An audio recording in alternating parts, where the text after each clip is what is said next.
Welcome back. Well, last week was World Diabetes Day, announcing that by 2040, over 640 million of us may be living with diabetes. Well, joining me now is Rend Platings from the Cambridge company Level Cert. Tell me a little bit about your company, Rend, and what you're actually doing to try and resolve the situation of excess sugar in foods.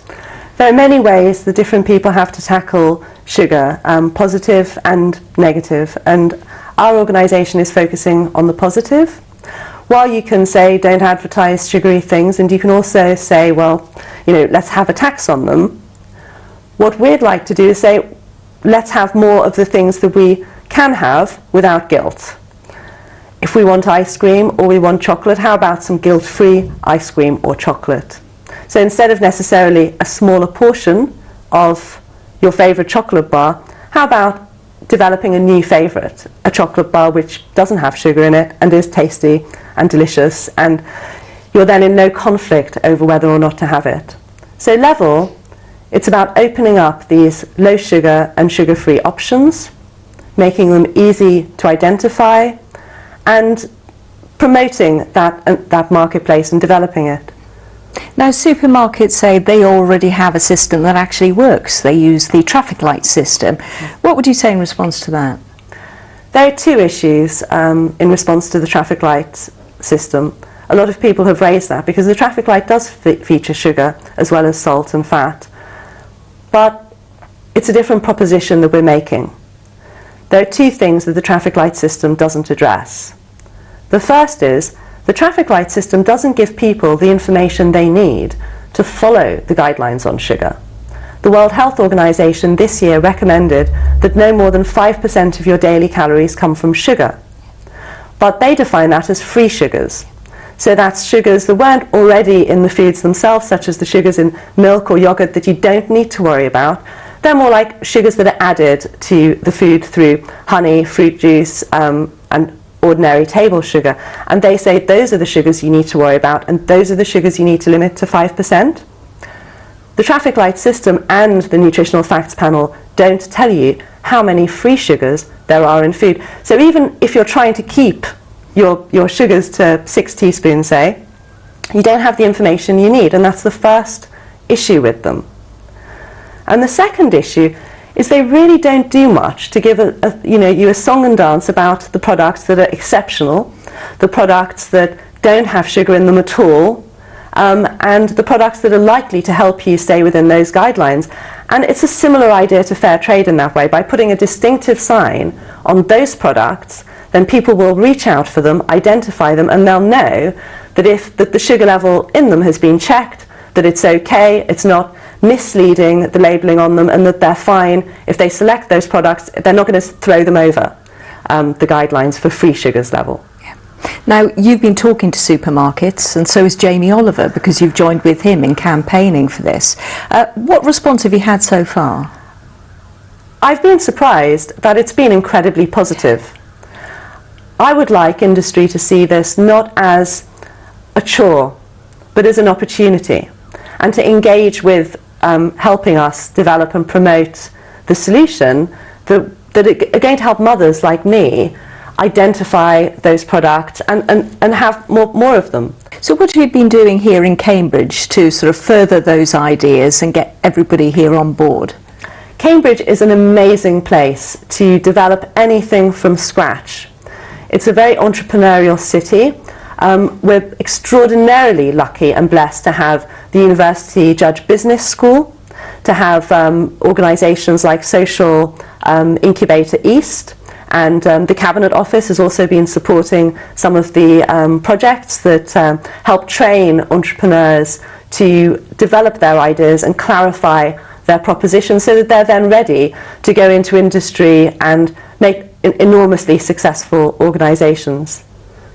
So tell us a little bit about as well that some of the medical backing you've had, because Dr. Karimi Saifullah from the King's International College has given you some backing, hasn't he? He said some great things. He certainly has, and he also used to work at Adam Brooks. He's a consultant endocrinologist. He's an expert in diabetes. He'll be speaking at the International Diabetes Forum in Canada on the 29th of November.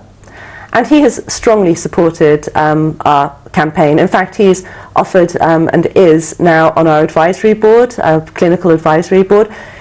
He believes, and he takes the firm position, that sugar consumption is linked to diabetes, it's linked to endocrine and metabolic disorders, and effectively it messes up your metabolism. He believes that the levels that we've suggested for sugars in foods that have our label and earn our label are just appropriate, and that if people did select those foods, then they will be able to stay within those guidelines and their metabolic health could improve as a result. That's great. Now, speaking a little bit about the events that have happened in Paris on Friday, as a Muslim woman and a human rights campaigner yourself, what's your view about what's happened? I'm shocked and appalled by what's happened. I'm not surprised.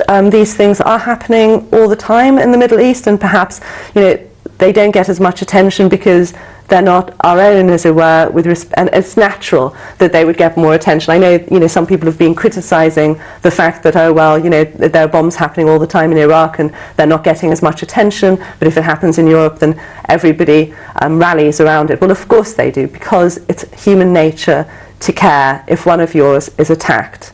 And I'm tremendously shocked that this has happened in Paris. You know, my deepest sympathies go to all of those who have suffered, and if I talk about that any longer and the pain of that, I will just cry. Yeah. So now, you've worked in conflict resolution. Moving forward from this, what do you think should happen next? Well, what you find in any typical conflict is you find that there are people who are carried with the particular movement. So the extremists are a smaller number than you might originally initially think that they are. There might be people who are with the extremists because, for example, say their brother or their father or their son is involved and they've been carried into it, but they may not be keen to be involved with it. They would be more moderate people, more easy to persuade out of it. And so what you end up with is you end up with a smaller enemy patch or group than you might have expected to have. And what you need to do with conflict resolution, I found in my experience, is you need to isolate those extremists, those true extremists that can't be reached by any means, and you need to bring onto your side those people who actually are only in it for other reasons and aren't as committed and could be brought to the middle ground and there's hope for them. You're then dealing with a smaller number of people for whom there is no hope, and your job is a lot easier.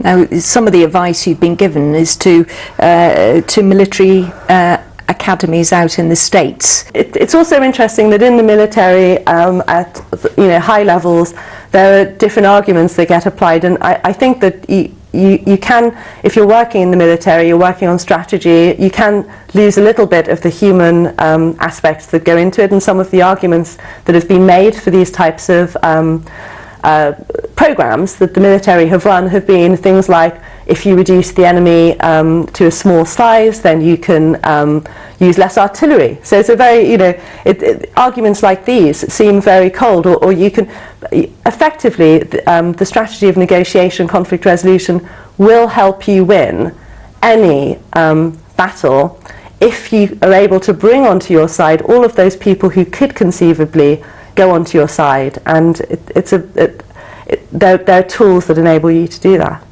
One of the most difficult things that we're hearing now is that one of those men involved in that atrocity actually came through with the migration from Syria, which creates a terribly difficult situation with not only the West, but generally the public, thinking, well, we're offering the hand of friendship, and yet there are radicalists coming through that system. How do you distinguish from one and another? It must be a very difficult situation for them. It must be very difficult, and I also can imagine that there's likely to be a backlash, that if people see, well, this individual's been helped and they've bitten the hand that helps them, then are they going to be as willing to offer help to others? And what this could do is have a huge detrimental effect on innocent families who are not involved in this. And I really hope that we're able to separate those two. Some twin mothers from Cambridge, a good friend of mine, they organised parcels to go to the Syrian refugees in Kos. And I was told that the mothers who received these parcels had tears in their eyes. The help that has been given has been deeply appreciated by many, and I would hope that it would continue and that we don't take the actions of a few to represent how the majority feel and how grateful they are for the wonderful support that we've given them. Rend Platings, thank you very much for joining me.